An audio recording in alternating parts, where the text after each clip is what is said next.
의원님 안녕하십니까? 네, 네, 바쁘신 일정 가운데 인터뷰를 응해주셔서 감사합니다. 경기 플레이스클럽 회장 송은경입니다. 저는 양평군을 지역구로 두고 있는 양평의 딸, 네, 경기도의회 이혜원 의원입니다. 현재는 기획재정위원회 부위원장으로 활동을 하고 있고요. 또 운영위원회에서도 같이 활동을 하고 있습니다. 예전에는 이제 보건복지위랑 또 문화체육관광위원회까지 상임위를 또 진행을 했었어서 지역에 좀 도움이 됐으면 하는 바람이 있고요.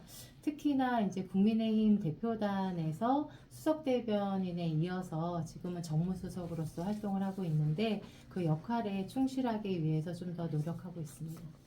질문을 받을 때 제가 보람을 어디서 느끼나라고 생각했을 때 의원이 되기 전에 사회복지사일 때도 그 이용자분들이 실질적으로 도움이 많이 되고 있다라고 얘기해 주셨을 때, 또 저를 믿고 본인들의 불편한 점들을 저한테 얘기해 주셨을 때가 가장 보람이 있는데, 의원이 되고 나서도 지금 국민들과 도민들과 소통을 하면서 본인들의 어떤 문제점이나 이런 것들을 서로 얘기를 하고, 그런 문제점들에 대한 부분들을 같이 고민을 하고, 모르는 것 같은 경우는 또 공부를 해서 그 주민들과 함께 하는 부분들에 대한 것들에 대해서 가장 보람을 느끼고, 특히나 주민들이 이야기하셨던 부분들을 어떤 조례나 아니면 뭐 정책이나 예산을 통해서 해결하는 과정에 함께 하는 데 있어서의 보람이 가장 큰 것 같고요.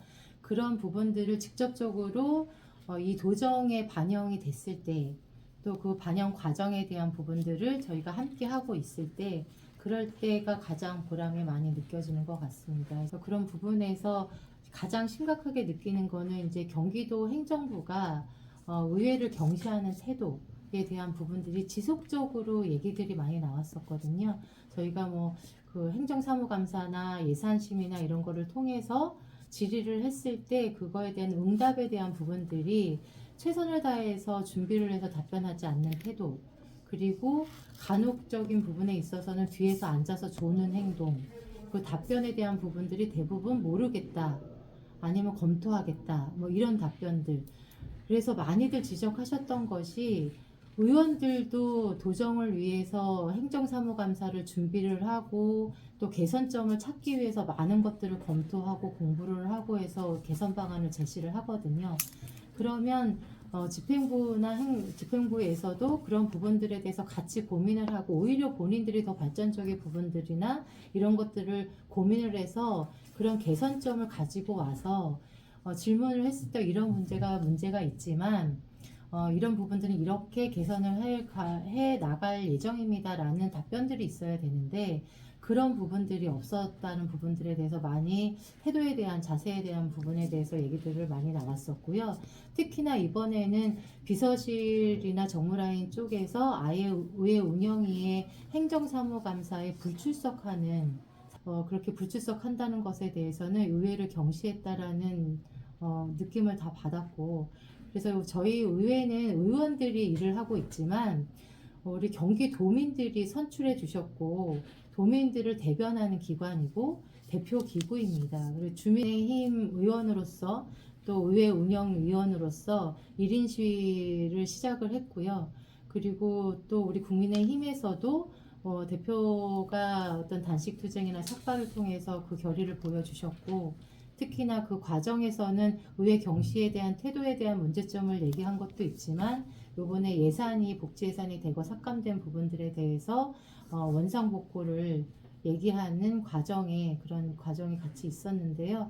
그런 부분들을 통해서 우리 집행부와 좀 협치의 과정을 좀 더 적극적으로 좀 해줬으면 좋겠다는 목소리도 냈었습니다. 근데 다행히도 잘 해결이 돼서 도지사도 사과를 하셨고, 예산 편성에 대한 문제점을 본인도 인식을 하신다고 하셨고, 이제 예산결산위원회에서 지금 예산심의를 하고 있는데, 그런 과정에서 결과로서 좀 답변을 주셨으면 좋겠고요. 그리고 이러한 의회와 경기도 행정부가 협치를 통해서 경기도정이 도민들께 더 다가가고 피부로 체감할 수 있도록 제대로 좀 순환되는 그런 구조가 됐으면 좋겠다는 바람도 같이 있습니다. 현재 경기도 재정 운영과 복지 예산 감행을 강하게 비판하셨습니다. 도정에서 가장 큰 문제는 무엇이며 어떤 대안을 제시하고 있는지 궁금합니다. 네, 일단 기획재정위원회에서 이번에 행정사무감사에서도 지적했었던 부분이 그동안 또 계속적으로 4년 동안 외쳤어요. 재정 건전성에 대한 부분. 우리가 가계부를 쓸 때도 저희가 급여를 받으면 급여에 준해서 지출 예산을 잡잖아요. 근데 하물며 우리 경기도정의 예산은 거의 40조가 넘는데 이 예산에 대한 부분들을 세입이 들어오는 돈이 있고 나가는 돈이 있으면 그 예산에 대한 부분들을 정확히 면밀하게 계획을 세워서 꼭 필요한 곳에 필요한 만큼 예산이 집행이 돼야 됩니다. 근데 그런 부분들이 계속적으로 확장 재정으로 갔었어요. 그러니까 이 세입은 한계가 있는데 지출이 더 많은 거죠. 그러다 보니까 19년 만에 지방채를 발행하게 됐고 기금은 정확하게 목적성이 있는 겁니다. 근데 그 기금에서 예산을 활용을 해서 그 지금 목적 외에 예산을 활용한 적도 많고요. 그래서 전년도에는 그 재난기금 나가는 거에 있어서 그 원금과 이자까지 포함을 하면 거의 2조 1137억 원 정도의 예산을 썼거든요. 그리고 지금 지방채도 19년 만에 4,800억이라는 예산 지방채를 발행을 했고, 그리고 올해도 또 3회 추경에 4천억 이상의 지방채를 또 발행을 했고, 26년도 본 예산에도 거의 5천억 이상, 5,400억 이상의 지방채를 발행을 했습니다. 그래서 총 1년 사이에 1조 6천억 이상의 지방채가 지금 발행된 상태거든요. 그러니까 과도하게 발행이 되고 있다라는 부분이고 이것은 빚으로 넘어갑니다. 그래서 도민의 빚으로 넘어가기 때문에 우리가 이후에는 계속 빚을 갚아야 되는 거죠. 그러니까 빚을 갚기 위해서 또 빚을 내고 이런 상황이 지금 악순환이 반복되고 있는 상황이기 때문에 그런 부분들에 대해서 지적을 했고 그것을 재정 건전성으로 돌아보기 위해서는 지금 행사성이나 일회성이나 그리고 현금 살포용, 포퓰리즘 이러한 정책에 대한 부분들은 최소화해야 된다. 그래서 지금 현실적으로 도래했었던 부분이 올해 26년도 예산에 꼭 필요한 인건비 그리고 결식아동 급식비 또 난임 부부들 시술 지원하는 부분들 이러한 꼭 생계와 직결된 예산들 복지 예산들이 대거 삭감이 된 거거든요. 근데 그런 과정이 지금 결과로 나타났잖아요. 그러면 이제서는 그런 부분들을 어떻게 계획적으로 중장기적으로 우리가 경기도 예산들을 펼쳐질 것인가에 대한 부분들을 고민을 해야 되는데 지금도 기획재정위원회에서 우리가 질문을 했을 때 거기에 대한 앞으로의 방향성에 대한 계획이 없어요. 그래서 그것이 더 큰 문제라고 생각을 하고 그런 부분들을 좀 면밀하게 들여다보고 경기도 재정이 제대로 좀 운영이 됐으면 좋겠다라고 생각을 하고요. 투명하게 해야 되는데 먼저도 재난기금에 대한 부분들을 도민들한테 재난기금 드리겠습니다 했을 때도 기사를 통해서 집행부가 얘기했었던 것은 먼저 도지사도 얘기를 했었고 예산 빌려서 하는 거 아닙니다. 있는 예산 쓰는 겁니다라고 얘기를 한 적이 있어요. 근데 이것은 정확하게 거짓이거든요. 네. 도민들한테는 정확하게 전달을 하시고 투명하게 예산을 사용을 해야 됩니다. 그래서 이건 기금과 지방채라는 것은 우리가 다시 갚아야 되는 예산이다. 올해도 140억이라는 이자를 갚아야 돼요, 저희가. 근데 이런 부분들이 매년 반복해서 지금 발생하는 부분들인데 이런 악순환에 대한 고리를 좀 끊었으면 좋겠고요. 공공기관 회원증 통합조례처럼 시행되지 못한 채 방치되고 있는 조례가 많은 것으로 알고 있습니다. 이러한 멈춰서 있는 법 그리고 문제 해결하기 위해서 현실 접근성은 무엇이 있는지 궁금합니다. 네, 제가 지금 표현을 하자면 조례로 제정을 했음에도 불구하고 시행이 안 되고 있는 멈춰선 조례가 많아요. 그러니까 기본적으로 조례가 제정이 되면 집행부에서 이 조례를 근거로 해서 정책을 실현을 해야 되는데 조례는 제정이 되어 있으나 시행이 되지 않는 조례들이 너무 많습니다. 그래서 행정사무감사 때도 그렇고 지속적으로 저는 제 소관 부서에 관련된 조례들이 제대로 이행이 되고 있는지에 대한 부분들을 계속적으로 검토를 해왔습니다. 근데 멈춰선 조례가 의외로 너무 많더라고요. 그래서 요번에 기획재정위원회에서 얘기했었던 그 공공기관 통합회원증에 관련된 부분도 공공기관 회원증 통합 그 조례 같은 경우에도 조례는 이미 만들어 놨는데 그 집행이 되고 있지를 않았어요. 먼저 제가 경기도민들 차량 구입할 때 그 지역 개발 채권을 이렇게 발급을 받아서 진행을 하는데 그것이 만기가 도래하게 되면 도민들이 찾아가셔야 되는데 그것을 찾지를 못하는 거예요. 언제 우리도 어제 일도 잘 기억이 안 나잖아요. 그럼 채권이 발행되고 나서 몇 년 후에 우리가 그걸 받아야 되니까 그걸 기억을 못하는 거예요. 그러면서 찾아가지 않아서 발생한 돈이 27억이 넘더라고요. 네, 그래서 그 부분을 우편이나 이런 걸 통해서 알려줄 수 있도록 조례를 개정을 했거든요. 근데 이 부분도 저희가 확인하기 위해서 자료 요구를 했을 때 그제서 확인을 하시고 집행부에서도 이렇게 개선을 하겠습니다라고 하셨어요. 그래서 이렇게 근데 개선이 되면 너무 좋아요. 근데 지적을 했음에도 불구하고 개선이 안 되는 상황도 있거든요. 그런 경우에는 좀 답답함이 많죠. 특히나 또 군사시설 소음 그 조사하는 주기가 있는데 이 주기가 법적인 주기라 현실화 과정이랑 맞지 않아서 실질적으로 조례가 있음에도 불구하고 시행되기가 어려웠었는데 그 부분도 개정을 해서 주기를 맞췄거든요. 그러다 보니까 현실화가 됐기 때문에 주기를 맞춰서 또 조사를 하게 되고 적용을 하게 되는 그런 과정이 있었습니다. 그러니까 이런 멈춰선 조례들이 의외로 많이 있어요. 그래서 이런 부분들이 조례가 제정되는 것들도 중요하지만 조례가 제정이 됐으면 그것이 잘 이행이 돼서 도민들이 체감할 수 있게끔 이행이 되는 과정이 있어야 되는데 그런 것이 좀 양평 이 지역구 주민들이 가장 많이 제시하는 민원이 무엇이면 그 의원님이 특히 중심적으로 해결하고자 하는 핵심 지역은 무엇인지 궁금합니다. 네, 뭐 상수도 불균형에 대한 문제, 그리고 이제 도로에 대한 부분, 인도에 대한 부분, 뭐 이런 것들에 대한 것들이 많이 있으신데 아무래도 규제가 양평군이나 북부 지역, 경기도 북부 지역에는 규제들이 좀 많이 있잖아요. 상수도 보호구역으로 묶여져 있고 양평군 같은 경우도 6종 이상에 대한 규제들이 있기 때문에 어떤 그러한 이제 인프라 구성하는 부분들이 좀 많이 제약이 많이 있습니다. 그 중에서도 문제가 마을마다 다 필요하다고 하시니까 군에서 그 부분들을 취합을 해서 우선순위를 정해서 가장 필요한 것부터 해결을 해야 되잖아요. 근데 각자 다 필요하다고 하시니 우선순위를 정하기가 어렵죠.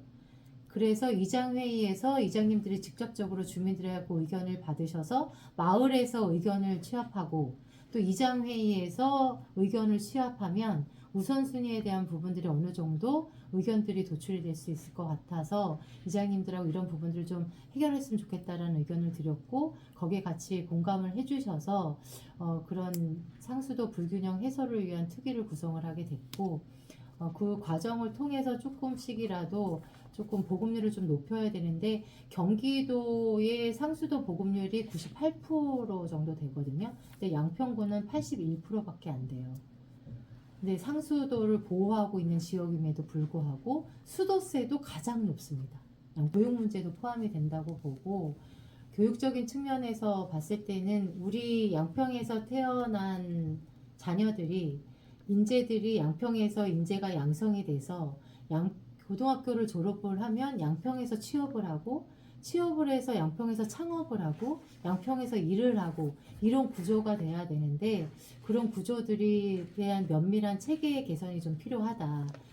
특히나 그런 이제 교육 환경에 대한 교육에 대한 질도 필요하지만 교육을 할 수 있는 환경 개선들도 필요하기 때문에 그런 환경 개선에 대한 부분이나 이런 것들에 대해서는 교육적인 측면이나 교육청과 또 우리 양평군이 같이 협력해서 민관이 협력해서 지원해야 될 부분들도 필요하고 그래서 그런 부분들이 어떻게 보면은 전반적으로 교육 환경과 연결이 될 수 있는 거고 그러다 보면은 그 제가 먼저 어떤 행사에서 그 청년을 한 명 만난 적이 있었는데 창업을 집에 집 주소를 두고 창업을 했더라고요. 그래서 왜 그런가 했더니 본인들이 창업을 할 수 있는 공간을 찾기가 또 어렵다고 해요. 그래서 우리 도시권역에는 우리가 같이 쓸 수 있는 공유 공간들이 좀 많잖아요.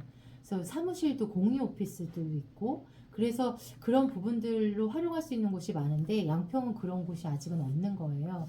그러니까 전 도시권에서는 많이 상용화되고 있지만 농촌 지역에는 좀 그런 부분들이 어려운 환경들도 있는데 그런 것들을 도에서도 광역 측면에서도 지역 불균형을 해소하기 위해서는 그런 지역에는 그렇게 가능할 수 있는 기회 제공할 수 있는 부분들에 대한 것들도 지원을 해야 된다고 생각을 해요. 협치에 대한 입장과 남은 임기 동안 꼭 이루고 싶은 목표가 무엇인지 들려주시겠습니까? 네. 일단 뭐 제 소명은 처음에 이 정치라는 부분에 입문을 할 때 제가 말씀드렸던 것처럼 저는 사회복지사 출신이에요. 의견을 청취하고 또 모르는 것을 공부를 해서 그 해결하는 과정을 같이 해야 된다, 함께 해야 된다는 것이 소명이고 그러기 위해서는 소통하며 현장을 공부하는 것이 가장 중요하다. 오늘도 오전에 현장을 다녀왔거든요. 민원이 있어서 현장을 보니까 직접적으로 그냥 민원만 듣는 것보다는 현장을 보면서 이야기를 하다 보면 정확하게 그 문제점이 파악이 되더라고요. 그래서 어떠한 민원이 있거나 현장 소통을 할 때, 주민들과 소통을 할 때, 현장을 꼭 봐야 된다라는 생각은 변함이 없고요. 그 현장의 그런 요구들을 정책으로 이어지게 하기 위해서는 어떠한 그 문제점을 정확하게 파악을 하고 그것들을 도정에 반영을 해서 그 도정에 반영된 내용들을 도민들이 체감을 하는 것이 가장 중요한데 그런 과정을 거치기 위해서 항상 공부하면서 주민들과 소통하는 그런 과정이 필요하다라는 것은 초심을 잃지 않기 위해서 계속적으로 노력을 하고 있고요. 특히 이제 또 협치 얘기도 해주셨는데 그 경기도 그 행정부와 그리고 우리 입법에 관련된 도의회에서는 어쩔 수 없이 협치라는 것들을 해야 되거든요. 근데 협치는 어떤 필수적인 거라고 생각을 합니다. 일단 지금 뭐 요즘에 다니면서 가장 많이 물어보시는 게 이제 임기가 얼마 안 남지 않아서 이제 어떻게 할 거야? 뭐 이런 부분들 많이 말씀을 해주시는데 일단 현재까지 저희가 조례를 통해서나 아니면 정책을 통해서 도민들의 의견을 듣고 함께 만들어낸 정책들과 조례들이 이 도정에서 제대로 이행될 수 있도록 끝까지 잘 진행이 되는지 살펴보고 또 진행이 될 수 있도록 끝까지 잘 견제 감시하면서 개선점을 찾아가도록 하겠고요. 저는 경기도민의 의견 그리고 양평 군민의 의견들을 잘 듣고 저의 별명이 몇 가지가 있어요. 그 중에 하나가 운동하시는 도의원, 네, 그리고 양평의 딸 여러 가지가 있는데 그 의미들은 양평을 잊지 말라는 얘기이시기도 하고 또 바삐 움직여서 같이 뛰면서 우리들의 의견들에 대한 부분들을 도정에 잘 전달해 달라는 의미라고 생각을 합니다. 그래서 앞으로도 그런 따뜻한 정치인이 될 수 있도록 최선을 다할 거고요. 그리고 주민들, 우리 도민들의 의견들이 새어나가지 않게 최선을 다해서 제가 그 가정의 가교 역할을 할 수 있도록 최선을 다해서 뛰겠습니다. 감사합니다.